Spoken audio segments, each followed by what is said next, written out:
자, 오늘은 우리 추수감사주의를 맞이해서 감사를 아는 자라는 제목으로 우리가 함께 하나님의 말씀을 보도록 하겠습니다.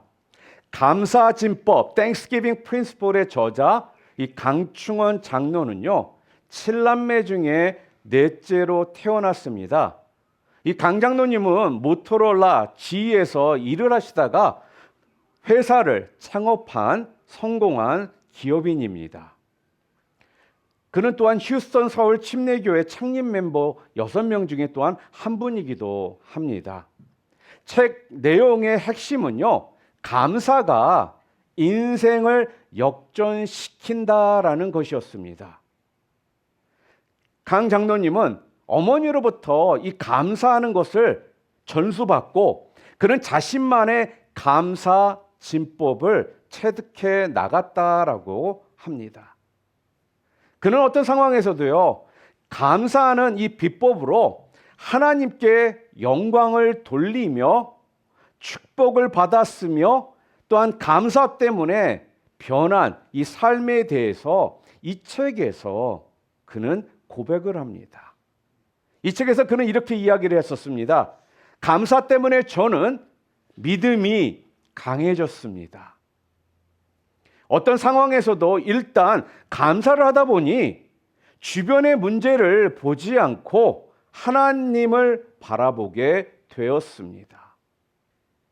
하나님은 감당치 못할 시험을 주시지는 않잖아요. 그리고 이해되지는 않지만 그 안에 다 하나님의 계획과 뜻이 있었습니다. 그래서 어려움이 오면 그 안에 하나님의 숨은 축복이 있다라고 생각합니다. 그 숨은 이 축복을 빨리 찾는 길이 바로 감사입니다. 그러면서 이 강 장로님이요, 그가 주장하는 7단계 감사 진법이 있습니다. 첫 번째는요, 무조건 감사하라입니다. Be thankful unconditionally. 이게 무슨 말이냐면요, 감사치 못한 일에도 무조건 감사를 하라는 말입니다. 그리고 두 번째는요, 소리를 내어 감사하라고 이야기를 합니다. 내 귀가 반응을 하도록 소리 내어서 감사를 하라. 세 번째는요, 꼬집어서 감사를 하라는 거예요. 때로는 이름을, 때로는 상황을 꼬집어서 감사를 해라. 두리뭉실하게 감사하지 말고 정확하게 꼬집어 감사를 하라는 말입니다. 그리고 네 번째로는요, 마음 가득히 감사하라입니다. 그러니까 이 감사의 마음이 이 넘치도록, 아니 내 마음속에서 넘칠 때까지 계속해서 뭐를 하라는 거예요? 감사를 하라는 말입니다. 그리고 다섯 번째, 즉시 감사하라. 왜냐면요, 그 순간을 놓치잖아요. 그럼 다시 돌아오기가 힘들다라는 거예요. 감사를 느꼈을 때, 감사하는 상황이었을 때, 그때 즉시 감사를 하라는 이야기입니다. 그리고 여섯 번째, 모든 것에 감사하라입니다. 그러니까 모든 것에 감사한다라는 건요, 예외가 없다라는 거예요. 이거는 감사할 일이고 저거는 감사할 일이 아니다라는 식의 이렇게 구분을 하지 말고 예외 없이 감사를 해라. 그리고 마지막 7번째 단계는요, 사람은 감감축하라. 이게 무슨 말이냐면요, 사람에 대해서는 먼저 그와 관계를 맺게 하신 것을 먼저 감사하라는 거예요. 그리고 그 사람과의 관계에서 상처를 받았어요. 그러면 그 상처를 꼬집어내어서라도 감사를 하라. 진심을 다하여 그가 잘 되도록 축복을 하라. 이 7가지가 이 강 장로님이 7단계 감사 진법으로 이 책을 통해서 우리들에게 주고 있는 감사의 프린시플입니다. 원리입니다.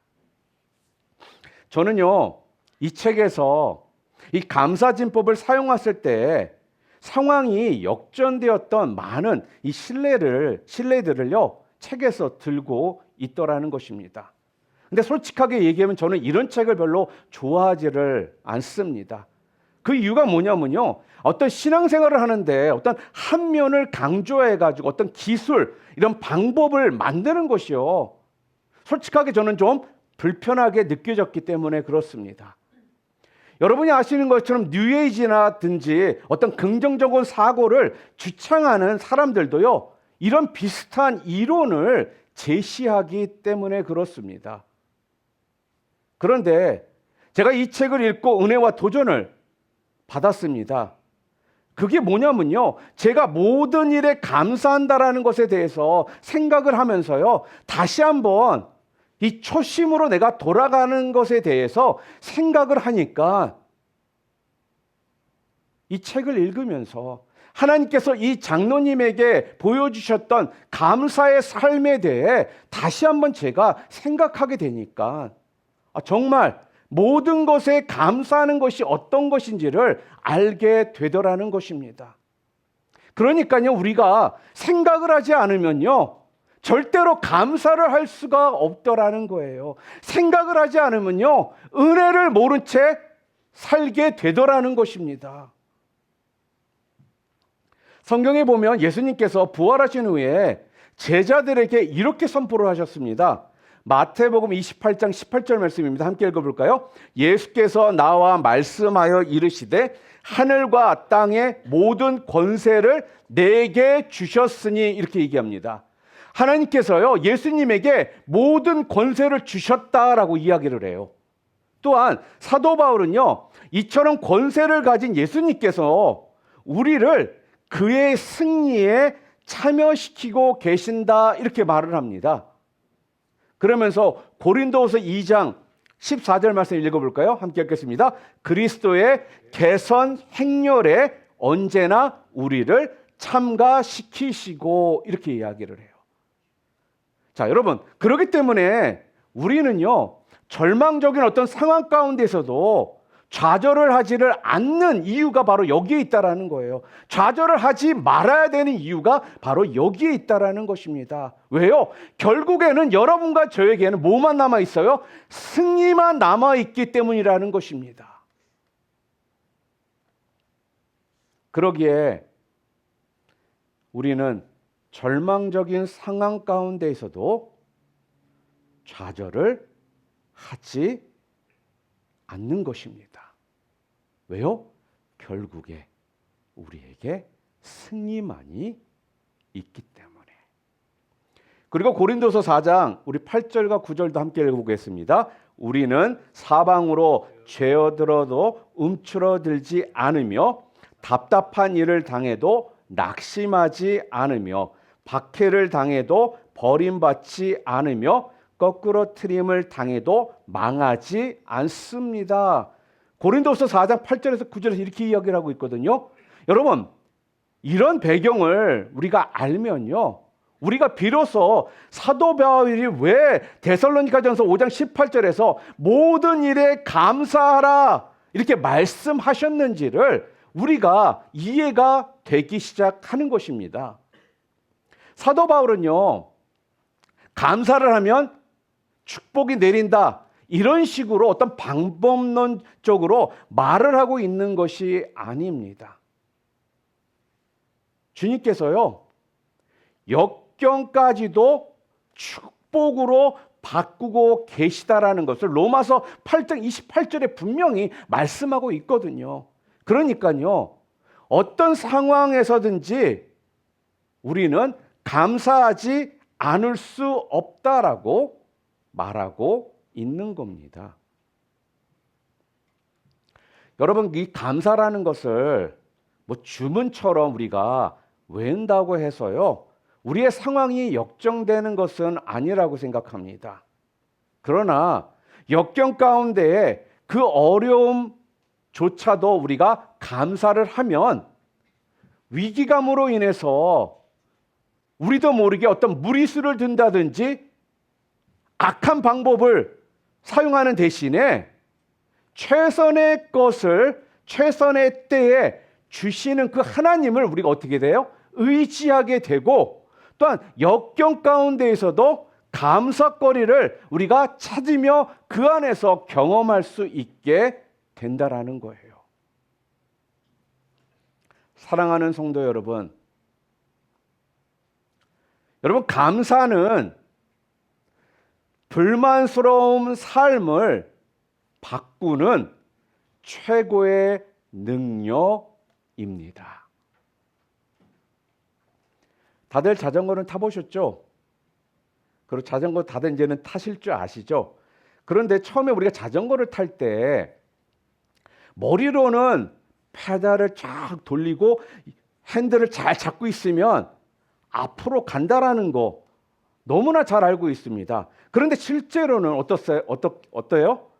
알고는 있는데 그게 되지를 않더라는 거예요. 그러다 보니까 처음 자전거 탈 때 좀 어렵습니다. 넘어지기도 여러 번 하게 됩니다. 그런데 우리가 한번 이 자전거를 타는 방법을 터득하고 나잖아요. 그러면 이 자전거만큼 쉬운 게 없더라는 거예요. 이와 마찬가지로요, 감사 진법은 머리로 외우는 게 아니고요, 우리의 몸이 익어야 작은 일에도 우리가 수시로 감사를 하게 된다라는 것입니다. 여러분은 어떠십니까? 여러분은 어떤 마음으로 이 땅에서 살아가기를 원하십니까? 오늘 본문을 보니까요, 예수님께서 나환 자들을 불쌍히 보시고는요, 14절에 뭐라고 말씀하시죠? 제사장에게 가서 너희 몸을 보이라, 이렇게 말씀을 하십니다. 이 당시에 정결법에 의하면은요, 나병에서 나음을 입은 사람들은 그 당시에 제사장에게 가서 자기가 치료되었다라는 것을 확인을 받아야만 했습니다. 그러므로 제사장에게 가서 몸을 보이라는 이 말씀은 곧 나병이 고침받은 것이니 가서 확인하라는 뜻입니다. 자, 그런데 그들의 몸에 당장 변화가 나타나는 것은 아닙니다. 나병이 치료되는 이 기적은요, 말씀에 우리가 순종하여 제사장에게 가는 도중에 일어난다라는 거예요. 10사람이 깨끗함을 받았지만 9사람은요, 제사장에게 몸을 보이고 난 후에 다들 집으로 돌아가 버렸습니다. 그러나 예수님께 감사드리기 위해서 돌아온 사람은 단 한 사람이 있었습니다. 바로 유대인들이 그렇게 무시하던 사마리아 사람이었습니다. 그는요, 나병이 나은 것을 깨닫고 감사드리지 않고는요, 견딜 수가 없어서 예수님께로 돌아옵니다. 그리고 오늘 성경에 보니까 큰 소리로 하나님께 영광을 올려드리며 감사를 드리더라는 것입니다.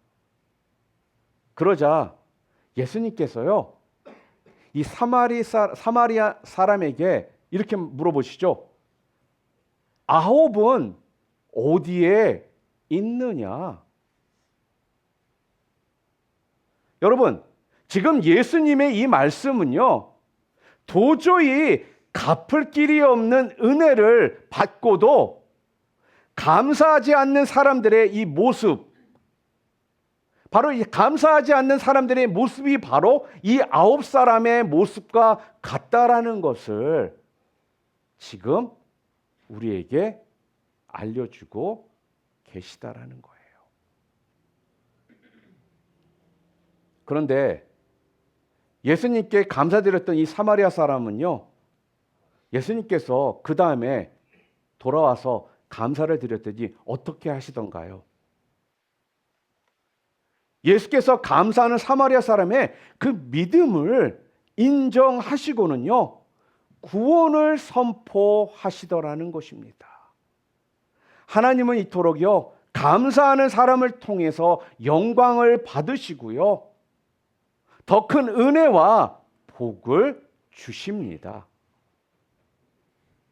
감사하지 않은 9사람은 맞아요. 나병은 치유받았지만 감사한 사마리아 사람은 나병뿐만 아니라 영혼의 질병인 이 죄에서도 구원을 받게 되었다라는 것입니다. 감사야말로 하나님의 역사를 이루는 방도입니다.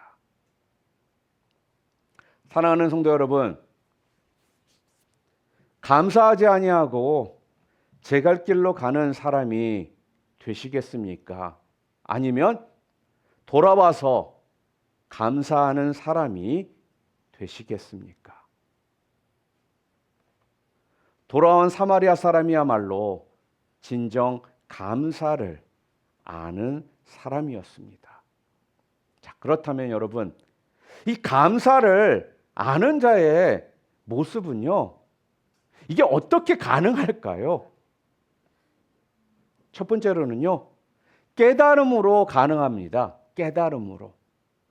그러니까 깨닫지 못하면 감사를 하지를 못한다라는 거예요.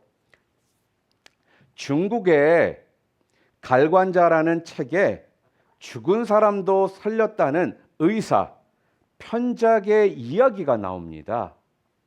그는요, 삼형제 중 막내였습니다. 그리고 이 삼형제 모두가 의사였어요. 그런데 형들은 알려지지 않고 오직 막내였던 편작만 명의로 소문이 났더라는 것입니다. 어느 날 위나라의 왕이요, 편작에게 이렇게 묻습니다. 삼형제 중 누가 가장 뛰어난가? 그러자 편작이 이렇게 대답을 합니다. 큰 형님이 가장 뛰어나고 그 다음에는 둘째 형님, 그리고 제가 가장 아래입니다. 왕은요, 좀 의아해하면서 그 이유를 물어봤습니다. 그랬더니요, 편작이 이렇게 이야기를 합니다. 우리 큰형님은 환자의 아픔을 느끼기 전에 얼굴빛을 보고 병이 있는 것을 압니다. 병이 나기도 전에 병의 원인을 제거해 줍니다. 환자는 아파 보기도 전에 치료를 받는 것입니다. 그러나 환자는 형님이 고통을 미리 제거해 주었다라는 이 사실을 모릅니다. 그래서 큰 형님이 명의로 알려지지 않은 것입니다. 그리고 둘째 형님은 환자의 병세가 미미할 때 병을 알고 치료를 해 줍니다. 환자는 둘째 형님이 자신의 큰 병을 미리 낫게 해 주었다라는 것을 잘 모릅니다. 그런데 저는 환자의 병이 커지고 고통으로 신음을 할 때 비로소 그때 가야 병을 저는 알게 됩니다. 병이 심하기 때문에 맥을 집어보고 약을 먹이고 살을 도려내는 수술을 했습니다. 사람들은 저의 이런 행위를 보고 제가 병을 고쳐주었다라는 것을 알게 됩니다.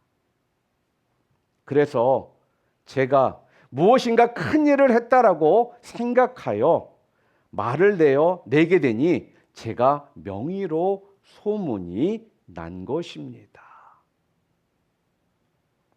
사랑하는 성도 여러분, 병이 생기기도 전에 또는 병 초기에 치료를 해 주었다라면 최고로 기뻐해야 될 일 아니겠습니까? 아프지도 않고도 병을 낫게 해 주었으니 여러분 이게 정말 얼마나 감사한 일이겠습니까? 그런데요, 사람들은 감사하지를 않습니다.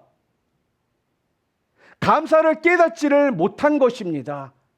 감사는요, 그래서 깨달아야 가치가 있습니다. 오늘 본문 14절에 보니까요, 보시고 이르시되 가서 제사장에게 너희 몸을 보이라 하셨더니 그들이 가다가 깨끗함을 받은지라 이렇게 말합니다. 여러분, 오늘 본문을 통해서요, 오직 한 사람 사마리아 나환자는요, 치유와 감동이 임하고 있는 순간을요 놓치지를 않았습니다. 그 감동을 붙들고 그는 바로 예수 앞으로 달려왔습니다. 현재의 이 감동을 현재의 감사로 주님 앞에 드리며 표현하고 싶었던 것입니다. 사랑하는 성도 여러분, 순간을 감동으로 살아가시는 성도들이 되시기를 바랍니다. 여러분, 감사는요, 미루면 안 된다라는 것입니다. 감사는 감동이 있는 그 순간에 해야 합니다. 사실 유대인들은요, 이방인보다 더 하나님의 은혜에 감사를 해야 하지만 이들의 마음이 굳게 닫히고 굳어져서요, 이 감사를 그들은 잃어버리고 말았다라는 거예요. 율법의 노예가 되어 살아가면 우리도 감사를 깨닫지 못하는 위험에 빠질 수가 있습니다. 신앙의 연륜을 자랑하지만 마음의 은혜를 깨닫지를 못합니다. 말씀을 들어도요, 더 이상은 감동이 없습니다. 그러나 이 사마리아 나환자는요, 그 마음이 순수했습니다. 놀라운 기적 앞에 감동받을 수밖에 없었으며 그에게 내려주신 이 은혜를 깨닫고요, 주님 앞으로 돌아와서 그는 즉시 감사를 한 것입니다. 사랑하는 성도 여러분, 감사를 하기 위해서는요, 그 감사를 깨달아야 하는 것입니다. 오늘 믿기는 이 자리에 계신 우리 성도님들 모두는 감사를 깨달음을 통하여 매 순간 하나님 앞에 즉시 감사할 수 있는 여러분들이 되시기를 주님의 이름으로 축원합니다. 또한 두 번째로는요, 표현으로 우리가 그 감사는 가능하다라는 거예요. 이탈리아의 작은 마을에 노인들의 어머니로 불리는 소오 엘리나는 양로원을 경영하며 노인들을 돌봅니다. 근데 그녀가요, 1990년도에 노벨 평화상 후보에까지 그녀는 오르기도 했습니다. 본래 이 엘리나는요, 중국어로 선교사로 파송되었지만 가는 도중에 폐병에 걸려가지고 본국으로 돌아오게 되었습니다. 그때 그녀는 왜 나를 병들게 했나요? 라고 묻는 대신에 이렇게 기도를 했다고 합니다. 하나님, 병든 저에게 하나님은 무엇을 원하십니까? 그녀는 부친이 물려준 이 농장으로 가서요, 농사를 지어서 번 돈으로 중국 선교를 도웁니다. 자, 그런데 또 한 차례 그녀에게 시련이 닥쳐온 것입니다. 탈곡을 하던 중 오른손이 기계 속으로 들어가서 잘리고 만 것입니다. 더 이상 농사를 지을 수가 없게 된 겁니다. 그때 그녀는요, 하나님 어째서 내게 이런 시련을 또 주십니까? 라고 묻는 대신에 하나님, 이제 오른손이 없는 저에게 하나님은 무엇을 원하십니까? 라고 기도를 했습니다. 그 뒤에 농장을 개조하여 양로원을 세웠고 지금까지 버려진 노인들과 함께 살아오고 있습니다. 엘리나는요, 자신에게 없는 것을 헤아리며 탓하고 원망하지 않고 남아있는 것을 헤아리며 그것으로 감사하고 또한 그것을 통해 내가 무엇을 할 수 있는가를 생각했던 사람이었습니다.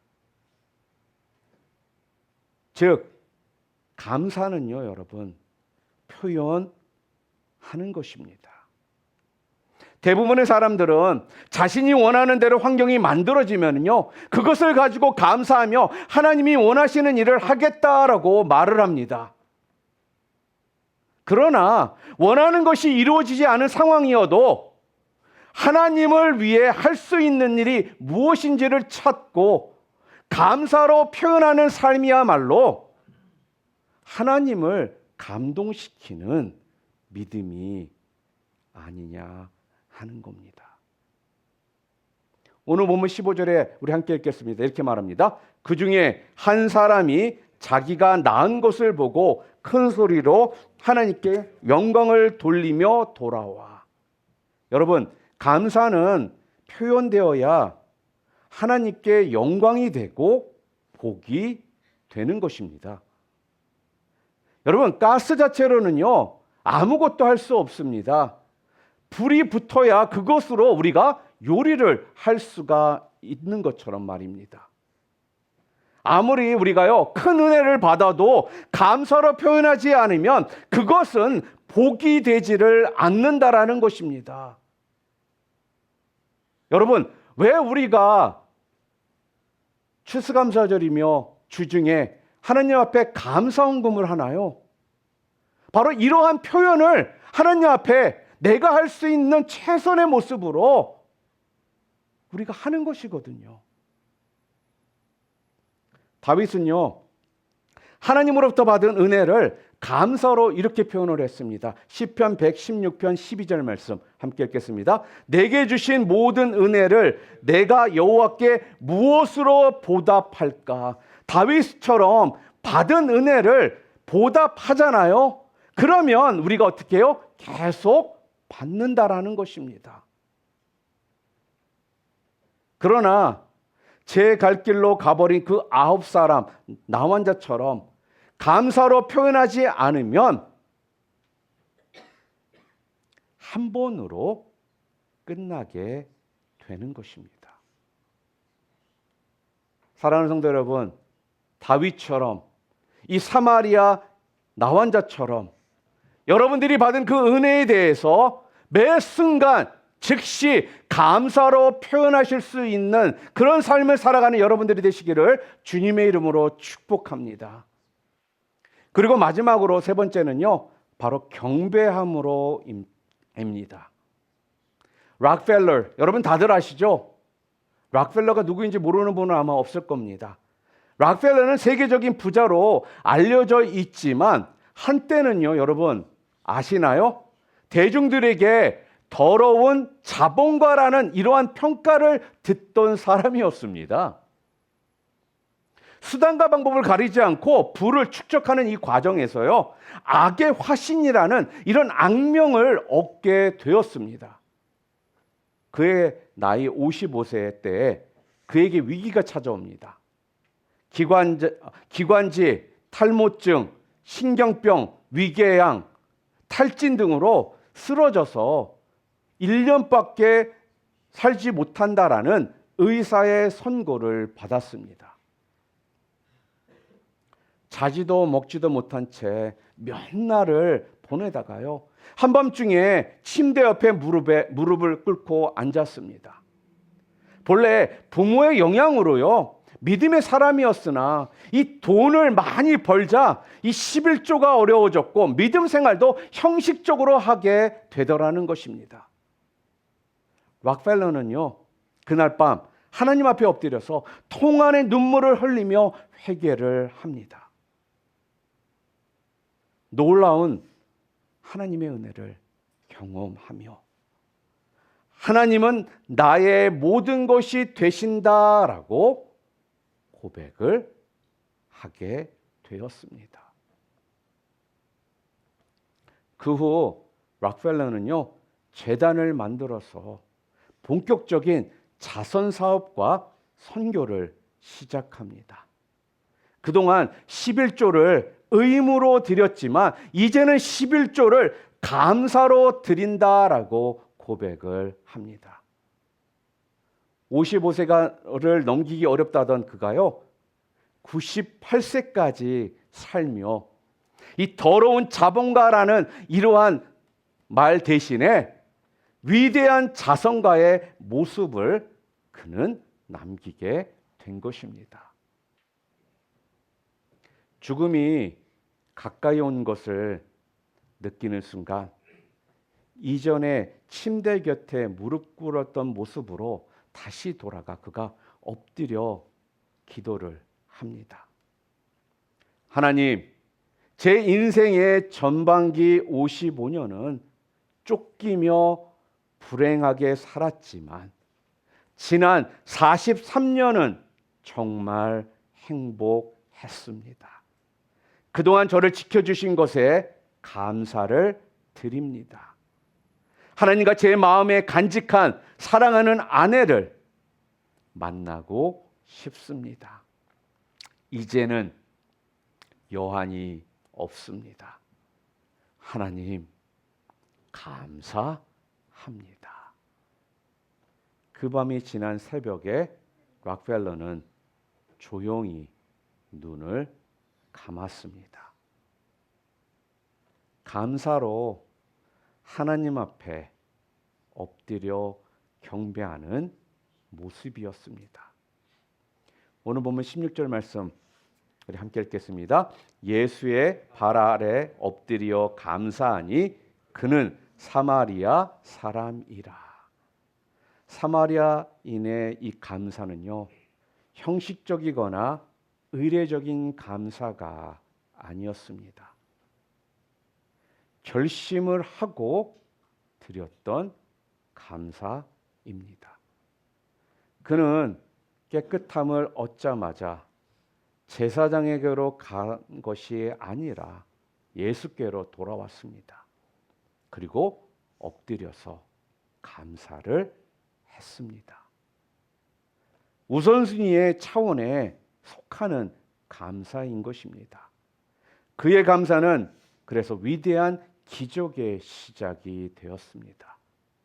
하나님의 지속적인 이런 기적을 경험하기를 기대한다면 여러분, 감사로 경배하시기를 바랍니다.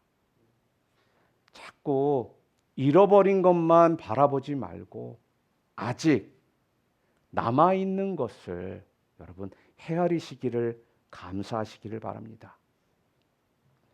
약한 것으로 인해 고민하지 말고 아직 남아있는 강한 것으로 여러분 감사하시기를 바랍니다.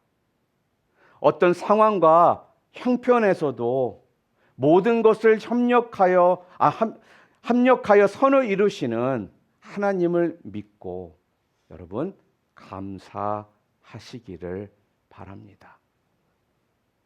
여러분, 감사는요, 이 감사의 그릇이 크면 클수록요, 하나님의 은혜가 크게 임하게 됩니다. 말씀을 정리하면서 한 예화를 여러분들에게 좀 말씀드리기로 원합니다. 한 어머니가요, 7살 난 아이를 데리고 이웃집에 놀러를 갔습니다. 이웃집 부인이 이 아이에게요, 사과를 하나 주었는데 아이는 고맙습니다 인사도 없이 얼른 받기만 하더라는 것입니다. 그래서 이 어머니가 얘야, 다른 분이 너에게 사과를 줄 때 뭐라고 말해야지? 아이는 잠깐 생각을 하더니 이렇게 말했다고 합니다. 껍질 벗겨주세요.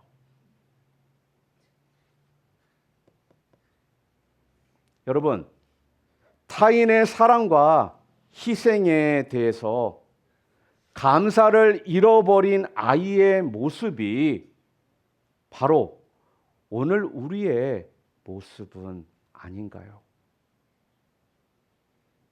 모름지기 감사는 받는 것으로부터 시작되는 것이 아니라 이미 주신 이 은혜를 깨닫는 것에서부터 시작하는 것입니다. 부디 주어진 그 은혜를 감사로 깨달으시기를 바랍니다. 그리고 그 감사를요, 표현하시기를 바랍니다. 즉시 그 표현하시기를 바랍니다.